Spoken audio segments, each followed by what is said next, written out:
Mythes et complots avec Christian Page. Christian Page, bonjour. Salut Benoît. Aïe, aïe, aïe, quelle journée. Quelle journée de mauvaises nouvelles. Ah, c'est souvent l'actualité, l'actualité est souvent répétitive et négative. Arrête donc. Ah oui, j'ai remarqué ça, moi. C'est vrai? Ouais, fait que j'essaie quand même de me tenir au courant de ce qui se passe, mais j'essaie quand même de prendre un peu de recul par rapport à tout ça. Bon, toi, t'as une conférence? Oui. Le 15? Ah, j'aime ça que tu en parles comme ça. C'est le 21 avril. Le 21 avril. Le 21 avril 2012. Okay. Le titre de la conférence, Le mystère Jésus. Bon, là, évidemment, je t'entends déjà. Dans le coin de Pâques, ça? Ouais, c'est le mois de Pâques, mais Pâques, c'est plutôt en début de mois. Hein, je pense que c'est la première fin de semaine d'avril. Je sais pas. Mais dès que je parle de Jésus, je t'entends grincer des dents. Pourquoi? Parce tu crois qu'on va parler de religion. Et non. Ah bon? Donc, dans le cas du mystère Jésus, en fait, j'ai décidé d'utiliser ce mois d'avril, mois marqué par la fête de Pâques, parce que tu le sais, il y a quelques années, j'ai parcouru une vingtaine de pays, 3 continents, à la recherche des grandes reliques de la chrétienté, et à travers ça, évidemment, l'histoire du personnage historique de Jésus. Et j'ai essayé de vérifier l'ensemble des rumeurs, légendes, mythes que l'on raconte autour du personnage, qui vont aussi bien du mythe de la crucifixion ou de l'histoire de la crucifixion versus le Da Vinci Code et les associations des Jésus, par exemple, avec le trésor de Rennes-le-Château, son ensevelissement, par exemple, dans le Cachemire, les années inconnues et mystiques de Jésus. Donc, vraiment, l'aspect historique du personnage, évidemment, ces débordements mystico-historiques, si je pourrais dire, qui touchent le personnage. Donc, c'est un peu de tout cela que je vais parler dans cette conférence du 21 avril. Ça se tient à la salle de l'auditorium Marie-Claire et Richard Séguin. C'est le centre communautaire Roussin. C'est dans l'est de Montréal. L'adresse, le 1225 Notre-Dame-Est. Et pour toute information supplémentaire, les gens ont simplement à se rendre sur le www.christianpage, d'un seul mot, christianpage.ca. Ça, c'est la salle dans l'Est, là. C'est l'au bord des raffineries. L'au bord des raffineries. OK. Faut se téléporter. En souhaitant qu'il n'y ait pas de manifestation. Oui, mais c'est vrai. Mais la salle est tout à fait agréable. C'est une belle salle adaptée spécialement pour ce genre d'activité. Je pense que ça va être très, très convivial. Parfait. Hey, écoute, est-ce que je peux te mentionner que tu sais que j'ai écrit un bouquin l'automne dernier. En fait, le bouquin est sorti l'automne dernier. On en a fait tirer quelques exemplaires ici à l'émission. Je n'ai jamais fait de séance de signature de livres dans aucune librairie. Je me refuse de faire ça. Tu n'es pas allé au Salon du Livre? Oui, j'étais allé au Salon du Livre. C'est la seule fois où j'ai fait une sortie, disons, là, grand public. Tu t'es habillé propre. Oui, je me suis habillé propre. Je chantais bon, là, tu sais. Là. Et puis, donc, j'avais fait ça. Mais comme je viens d'un petit patelin sur la rive sud, en fait, à la limite de la Montérégie, Saint-Jean-sur-Richelieu, là, on entend en sorte les mouches voler. Ouais. Je te dirais pas quelle sorte de mouche, d'ailleurs. Donc, à Saint-Jean-sur-Richelieu, donc, comme je viens de ce patelin-là, il y a des libraires locaux qui m'ont demandé de participer à une séance de livres. Et finalement, j'ai accepté. Donc, séance de signature. Donc, une séance de signature, oui, ça va être le samedi, le 5 mai. Ça va se tenir de 14h à 17h. OK, c'est assez les plugs. OK. Parle-moi du président Obama, qui est de passage à Roswell, qui est un de tes endroits préférés sur la planète. Ben oui. Donc, la semaine dernière, le président Obama se trouvait donc à Roswell, dans le sud des États-Unis. En fait, c'est un voyage dans le sud des États-Unis où il allait un peu défendre ses politiques énergétiques. Il a atterri à l'aéroport de Roswell. Et évidemment, quand on parle de Roswell, c'est un haut lieu très symbolique pour les amateurs d'OVNI. Et là, évidemment, Obama a lancé une boutade en disant que lorsqu'il évoquait Roswell, et régulièrement, des enfants lui demandaient « Est-ce que c'est vrai que des extraterrestres se sont écrasés à Roswell? » Et en souriant, Obama a répondu, il dit « Lorsque les enfants me demandent cette question-là, je réponds toujours « Si je vous le disais, je serais obligé de vous tuer après. » Et là, en souriant, il a dit « On va garder nos secrets. » Évidemment, on peut interpréter ça de différentes façons. Oui, il dit ça aux enfants. Si je le dis, je vais devoir vous tuer après. Et ce soir, tu vas manger ton brocoli, tu vas rester tranquille. Exactement. Donc, évidemment, on peut interpréter ça de différentes façons en se disant, bon, ben, c'est une belle pirouette, une belle boutade que le président Obama a lancée. Et si tu es de ceux qui croient à la réalité de l'écrasement d'un ovni à Roswell, ben, évidemment, tu peux interpréter ça en disant, finalement, le président Obama n'a pas dit vrai, n'a pas dit faux. Et évidemment, il a tiré en fait ses marrons du feu en disant « on va garder nos secrets ». Donc, peut-être y a-t-il un fond de vérité derrière tout ça. Donc, il y a secret. Il y a peut-être secret. En tout cas, c'est tout le moins ce qu'a dit Barack Obama. En disant « on va garder nos secrets », on peut interpréter ça comme étant une simple plaisanterie ou l'admission qu'il y a quelque part un certain secret. Ah. Donc, évidemment, déjà depuis une semaine, dans les forums de discussion chez les gens qui s'intéressent aux ovnis, on parle beaucoup de cette déclaration. Qu'est-ce qu'elle vaut? Et ensuite, qu'est-ce que c'est que cette histoire de Roswell? Je sais, on en a déjà parlé à l'émission, mais il faut quand même revenir un peu là-dessus parce que, bon, c'est une histoire qui est un peu cyclique. C'est un peu comme le Père Noël. Chaque année, il faut en reparler un peu. Donc, cette histoire-là de Roswell, c'est assez étonnant d'ailleurs qu'elle tienne une place si importante dans la culture ufologique parce que au départ, Roswell, c'est à peu près 24 heures en 1947. Donc, si tu le veux, on regarde un peu les faits historiques. On est au début du mois de juillet 1947. Ce jour-là, un rancher local, un certain Mac Brazel, on n'est pas certain de la date. Certains ont avancé la date du 2, le 3 juillet, le 4 juillet. On sait que c'est la première semaine de juillet. Donc, il y a eu des orages importants dans le sud des États-Unis, notamment à Roswell, dans le sud de l'État du Nouveau-Mexique. Et ce jour-là, donc, ce Mac Brazel sort à cheval pour aller inspecter ses clôtures. Ce sont des grands pâturages. Donc, il inspecte ses clôtures et là, il va constater sur une de ses terres, il va voir des débris métalliques au sol. C'est assez étonnant parce que les débris vont comment je pourrais dire, se multiplier un peu avec l'histoire. Parce qu'au départ, Brazel dit, il y avait sur une assez petite surface des débris métalliques, ça ressemblait un peu à du papier d'aluminium, des morceaux de bois. Il va récupérer ça, mettre ça dans une boîte et ramener ça chez lui. Et là, il va informer, parce qu'il faut dire qu'à cette époque, l'armée américaine lançait de façon régulière des ballons-sondes et offrait une prime de 5 $, je crois, à ceux qui rapportaient les ballons-sondes à la base militaire locale. Donc, Brazel, évidemment, n'est pas un imbécile, croit immédiatement à l'histoire du ballon-sonde, se dit on va ramener ça. Il se rend donc au bureau du shérif local et il va informer le shérif qu'il a trouvé ces débris. Et c'est un peu comme s'il disait, bon, ben, dites à l'armée que j'ai ça, puis qu'ils viennent récupérer ça pour que j'encaisse mes 5 $, mes $5.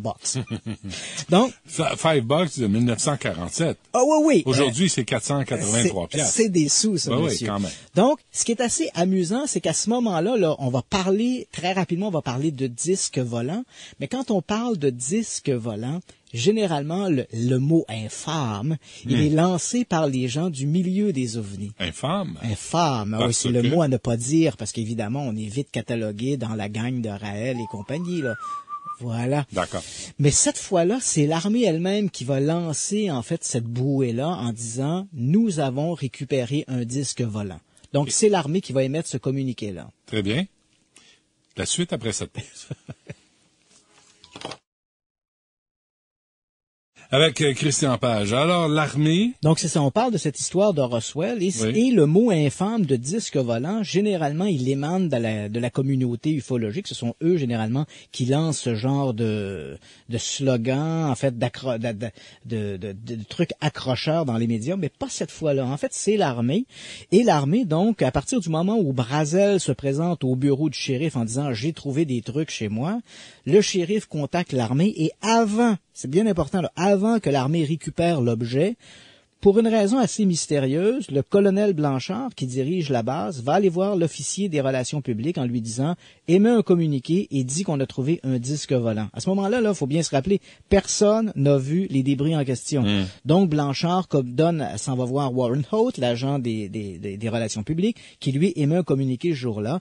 Et ce communiqué va être reproduit dans tous les journaux, même ici à Montréal, des journaux comme la Gazette ou le journal, les journaux comme la presse, par exemple, vont reprendre ce communiqué en disant « l'armée américaine dit avoir récupéré un disque volant ».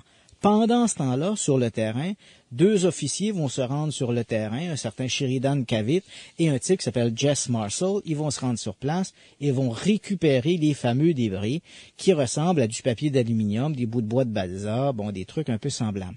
Il doit certainement y avoir quelque chose d'un peu exotique là-dedans parce que en revenant vers la base militaire, faut bien se rappeler que la base de Roswell, c'est la base où siège le 509e groupe de bombardement. À cette époque, évidemment, ça ne te dit rien, mais en 1947, c'était le seul groupe atomique au monde. C'est donc là qu'était stationné l'Enola Gay avant qu'on la charge de la bombe atomique devait détruire éventuellement Hiroshima. Donc, tu vois, c'est un groupe qui, eux, ces militaires-là, c'est quand même pas des imbéciles, ce sont des gens qui sont habilités, en fait, à manipuler l'arme atomique. T'sais. Donc, à ce moment-là, ces gens-là se rendent sur place, récupèrent les débris, et chemin faisant vers le retour vers la base, Jess Marshall va s'arrêter chez lui, il est à peu près 2 heures du matin, et va montrer à sa femme et à son fils ces fameux débris qui ressemblent à du papier d'aluminium, bois de balsa et compagnie, en disant voici des restes d'un disque volant. Tout ça arrive à la base.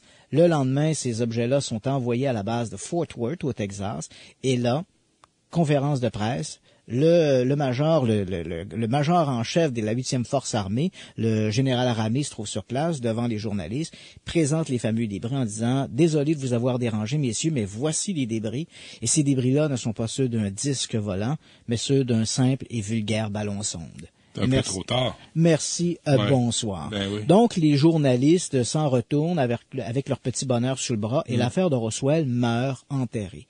C'est assez étonnant parce que dans les années 50 et 60, on n'entendra plus parler de cette histoire. On va parler de d'autres histoires de supposés écrasements d'ovnis, mais Roswell est complètement enterré, occulté. On ne reparlera plus du tout de cette histoire jusqu'au milieu des années 70 où là, lors d'une conférence, il y a un ufologue américain, Stanton Friedman, qui parle des histoires d'ovnis. Et puis là, il y a quelqu'un qui s'en va le voir en lui disant « Mon voisin, Jesse Marshall, m'a déjà raconté que dans les années 40, il avait récupéré des débris, etc. » Et là, l'histoire va renaître un peu de sa belle mort.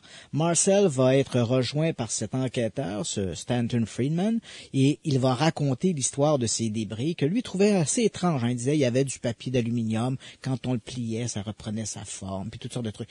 Mais là-dedans, jamais d'histoire d'extraterrestres, jamais question de petits bonhommes verts. Les petits bonhommes verts vont arriver après. Finalement, lorsque l'histoire est reprise, elle fait la une du National Enquirer, ce genre de journaux, et à ce moment-là, il va y avoir des gens qui vont contacter Friedman en lui disant « Mon père a été impliqué dans cette histoire-là, mon grand-père, mon oncle, ma tante, mon cousin, mon neveu. » Et là, l'histoire s'amplifie. Hein? C'est un peu comme le monstre Frankenstein qu'on a créé, auquel on greffe des pièces. Et là, à travers tous ces récits un peu hétéroclites, il y en a qui vont commencer à parler de la découverte d'humanoïdes, de créatures à bord de la soucoupe volante. Alors, on parle d'une balloune. Et voilà, on est rendu à une soucoupe volante extraterrestre. Et cette histoire-là va, dans les années 70, dans les années 80, devenir littéralement le saint graal des amateurs d'ovnis. C'est l'histoire parmi les histoires. En fait, ça va jouer tellement, cette histoire-là a une telle importance qu'elle va quand même susciter l'intérêt d'un représentant au Sénat américain, Stephen Schiff, qui représente le Nouveau-Mexique. Et au début des années 90, Schiff va faire des pressions pour qu'on sache la vérité sur l'affaire de Roswell. Et puis finalement, pour te faire une histoire courte, l'armée américaine va finalement réouvrir ses dossiers sur l'affaire de Roswell parce qu'au départ, elle dit non, on est au courant de rien, il n'y a rien là-dedans. Et puis finalement, en 1995, l'armée va publier une brique. J'aurais dû te l'amener aujourd'hui, je l'ai à la maison. C'est véritablement un pavé qui doit peser 15 livres. Et ce document-là, c'est le document, l'armée ont découvert, en fouillant dans leurs archives, que Roswell correspondait en fait à l'objet de Roswell, dis-je, correspondait à un projet top secret qu'on appelait le projet Mogul. Donc, dans les années 40, l'ennemi numéro 1 des États-Unis n'était pas les extraterrestres, mais c'était les Russes. Et les Américains étaient convaincus à ce moment-là, on avait développé l'hypothèse que si l'on mettait en haute atmosphère des objets acoustiques, on pourrait entendre les Russes faire détonner une bombe atomique. Donc, c'était ça qui était l'idée. On a donc construit une sorte de train de ballon. C'était pas le ballon qui était top secret, c'était la mission de ces ballons. Faut bien le comprendre. Donc, des ballons, une sorte en polyuréthane. Donc, ces ballons, un long train de ballon, pour donner une idée, là, c'était long comme à peu près l'obélisque de la Concorde à Paris, là. Donc, ce train de ballon était lancé dans l'air en très haute atmosphère et on espérait entendre des détonations acoustiques. L'un de ces ballons, ballon numéro 2, est tombé a été lancé au début juillet et il a disparu, on l'a perdu et on croit que c'est ce ballon-là qui aurait tombé sur le ranch de McBrazel qui aurait donné naissance à la légende de l'objet de Roswell. Okay. Quant aux fameux extraterrestres, encore là, l'armée questionnait ce sujet-là parce que dans son fameux vol, elle a mis comme je te dis, un immense pavé, publié un immense pavé en 95, mais elle ne dit pas un mot sur les histoires d'extraterrestres. Elle va récidiver, c'est assez étonnant d'ailleurs, cette sollicitude de l'armée de l'air américaine, mais en 97, elle va récidiver avec un nouveau document intitulé Roswell Case Closed, ça le dit bien, Roswell affaire terminée, clos. Et dans ce document-là, elle dit que les légendes d'extraterrestres à Roswell viennent d'une série d'expériences menées dans le désert dans les années 40 et dans les années 50 en utilisant des mannequins anthropomorphiques. Donc, on larguait depuis des avions des mannequins avec des parachutes ou sur des sièges éjectables et puis on récupérait ensuite ces mannequins-là pour voir un peu l'impact des corps en arrivant au sol. Et l'armée nous dit que durant cette période, 50, 60, peut-être des gens ont observé des militaires récupérant des mannequins dans le désert et avec le temps, ces mannequins sont devenus les petits extraterrestres, les bonhommes verts, etc. C'est quand même assez étonnant. C'est une histoire, en fait, dont on n'a pas le fin mot. On croit ou non une conspiration. À tout le moins, l'armée reconnaît qu'elle a conspiré, qu'elle nous a menti, non pas pour nous dissimuler cette fois-là une soucoupe volante, mais pour dissimuler un ballon top secret, le ballon Mogul. On s'arrête un instant, on est avec Christian Page. Avec Christian Page. Bon, on est toujours à Roswell. Mais en fait, Roswell, comme on l'a expliqué là, donc depuis le début de l'émission, c'est 48 heures en 1947, et puis c'est une histoire qui rebondit dans les années 70, avec finalement cette conclusion que l'on accepte ou non, que l'objet de Roswell n'aurait été qu'un ballon top secret utilisé par l'armée pour écouter ou espionner les Soviétiques. Ce qui est assez surprenant, c'est que cette histoire-là est devenue un peu le Saint Graal. Il nous fait oublier dans le domaine des ovnis que d'autres histoires d'écrasement d'engins mystérieux ont quand même alimenté en leur temps la presse. Et certaines de ces histoires-là me paraissent comme, somme toute, plus intéressantes. Ouais. Et je vais t'en raconter une histoire qui est très peu connue. Okay. En fait, qui se passe le 9 décembre 1965. Il est à peu près 14h45, il est à peu près 16h45, donc 4h45 l'après-midi. Et là, on voit traverser toute l'Est, à la fois l'Est américain et l'Est canadien, une sorte de lumière vive qui va être observée autant au-dessus de l'Ontario qu'au-dessus de l'État de New York, qu'au-dessus de l'Illinois. Donc, c'est une grande masse lumineuse qui rentre dans l'atmosphère. Et au-dessus de la Virginie, elle va changer de trajectoire pour finalement aller s'écraser dans une forêt près de Kecksburg, en Pennsylvanie. Et là, tu vois, il y a plusieurs éléments qui sont très intéressants là-dedans. Donc, l'objet tombe dans cette forêt de Kecksburg et immédiatement, donc, il y a des jeunes qui sont témoins de la scène, ils vont se rendre sur place. Ces jeunes vont raconter avoir été dans la forêt et avoir trouvé le fameux objet. Ils disent, ça ressemblait à une espèce de cloche ou à une sorte de gland d'un châtaignier avec autour une sorte de... De quoi? De gland de châtaignier. Ah, d'accord.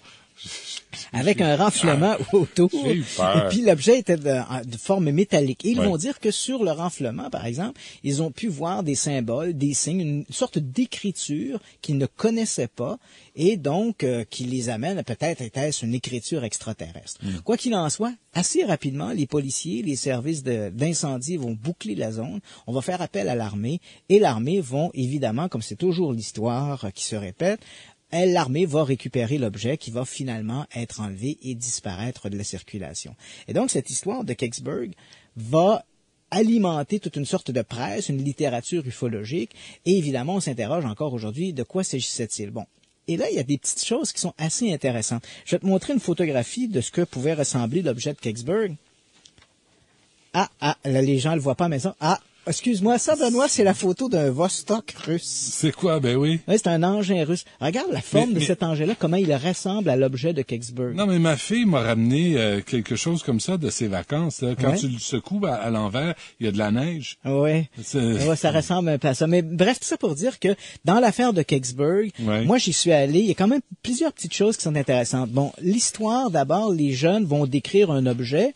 Et cet objet-là, quand on regarde, sans chercher un engin venu d'une autre planète, on voit dans l'arsenal terrestre, si je puis dire, un engin qui ressemblait étrangement à ça, qui étaient les premiers vaisseaux habités russes, les fameux Vostok. Et évidemment, l'écriture russe, le cyrillique, est une écriture pour un non-initié, une écriture qui peut paraître un peu extraterrestre. Et nos gamins, c'est ce qu'ils vont raconter, avoir vu de l'écriture sur l'objet qu'ils croyaient être de nature inconnue. Peut-être était-ce un Vostok. Évidemment, les services soviétiques ont toujours nié la possibilité qu'un de leurs engins soit tombé dans une forêt aux États-Unis, mais néanmoins, la ressemblance de l'objet, elle est quand même frappante. Mais il y a d'autres petites anecdotes que les gens ne savent pas à propos de l'affaire de Kecksburg qui vaut la peine d'être dites. Moi, j'y suis. En 1990, la fameuse série Unsolved Mysteries aux États-Unis, qui est animée par Robert Stack, l'incorruptible Robert Stack. Oui. Bon, cette série-là, donc, a fait un reportage sur l'affaire de Kecksburg et présente tout cet élément-là, donc un peu l'histoire que je viens de te raconter, avec des témoins. Lorsque je suis allé, moi, à Kecksburg pour enquêter sur l'affaire, j'ai été un peu surpris d'apprendre que Unsolved Mystery s'était fait sortir de la ville à grands coups de pied dans l'arrière-train, à peu près, parce que les autorités ont refusé à Unsolved Mysteries de tourner leur séquence à Kecksburg. Pourquoi? Parce que la grande majorité de la population ne croit pas à l'histoire de l'OVNI tombé à Kecksburg. Pour les autorités locales, l'incident est un incident clos, ce n'était qu'une météorite. Point à la ligne. Donc, même Unsolved Mysteries n'ont pas été autorisés à filmer à Kecksburg. Moi, donc, j'ai interrogé les gens et il me semble, bon, plusieurs des jeunes qui étaient là à l'époque se rappellent des événements. Certains d'entre eux disent avoir vu le fameux objet. Bon, j'ignore dans quelle mesure il faut accorder du crédit à leur récit, mais à tout le moins, il m'apparaît assez certain qu'un objet est tombé dans la forêt de Kecksburg. Donc, on oscille entre l'objet peut-être extraterrestre, un engin russe ou une simple météorite, mais dans le cas de Kecksburg, un peu comme dans l'affaire de Roswell, on est bel et bien en présence d'un objet qui est tombé au sol. Même les autorités ne nient pas ça. Maintenant, c'est l'interprétation que l'on va faire de la nature de l'objet qui est les plus controversées, engin extraterrestre, engin russe ou quoi que ce soit. Ce qui est aussi assez amusant à propos de l'affaire de Kecksburg, je me rappelle il y a quelques semaines avoir vu à la télé ici au Québec une série qui s'appelle Chasseurs d'OVNI et qui est animée par un type qui s'appelle William Burns, un type avec une casquette, des grosses lunettes fumées, qui joue un peu à l'homme en noir. Et c'est assez amusant parce qu'ils se sont retrouvés à Kecksburg et je revoyais un peu la scène pour y avoir moi-même été. Et là, à un moment donné, ils sont dans un boisé, il y a un arbre qui est couché à terre. Et là, le type regarde l'arbre, il dit « Ouais, c'est un arbre, ça fait longtemps qu'il est tombé. » Il dit « Rien ne prouve que cet objet-là n'a pas été couché par l'objet de Kecksburg. » Écoute, essayez de trouver de négation, là. Oui. C'est comme aussi absurde que de dire rien ne prouve que c'est pas le Père Noël qui a jeté ça à terre. Oui, vas-y, prouve-le. Donc ça, c'est un petit peu aberrant, mais dans le cas... C'est malhonnête. Oh oui, c'est une approche qui est tout à fait malhonnête. Mais dans le cas de Kecksburg, par exemple, on a la certitude que quelque chose est tombé, mais les autorités en place soutiennent que ce n'était un météorite. Une approche plus, disons, plus réaliste pourrait dire qu'il s'agissait peut-être d'un satellite russe, puisque les jeunes ont parlé d'une écriture inconnue, ou bien encore, si tu es tenant de partisans de visites extraterrestres, ben évidemment, tu peux conclure à la présence d'un engin extraterrestre. Mais la réalité de l'histoire ne semble pas, n'est pas mise en doute. La réalité qu'un objet est tombé à Kecksburg n'est pas remis en doute. Mais quoi? Mais on le sait pas. Autre incident assez semblable, mais cette fois au Canada. Parce que nous non plus, on ne fait pas exception à ça. Au Canada, en 1967, au large de Shag Harbour, en Nouvelle-Écosse, un objet est tombé. On est à l'automne de 1967. Un objet va être observé. Je crois qu'on est le 4 octobre 1967. Des dizaines de témoins de Shag Harbour, qui est un tout petit village où je suis allé également. C'est un tout petit village de pêcheurs. Donc, presque toute la population vont voir cet objet mystérieux avec des lumières tomber dans la baie de Shag Harbour. Sais-tu quoi? Oui. Ça va aller à la semaine prochaine. Mais... Parce que vraiment, on n'a pas le temps. On n'a vraiment pas le temps. Une histoire très intéressante quand même. En Nouvelle-Écosse? Oui, en Nouvelle-Écosse. Et parmi les témoins, des gens de la GRC, on a même envoyé les gardes-côtes pour essayer de retrouver l'objet en question. Sais-tu quoi? Quoi? La semaine prochaine. La semaine prochaine. Merci, Christian Page. Merci à Pierre-Étienne, Alexandra et François. Merci à vous en cette dure journée, ce dur mercredi où les nouvelles étaient vraiment scabreuses et horribles. On a fait de notre mieux pour pas trop vous démoraliser. Il y a Paul Oud qui suit après les infos. Portez-vous bien. À demain midi.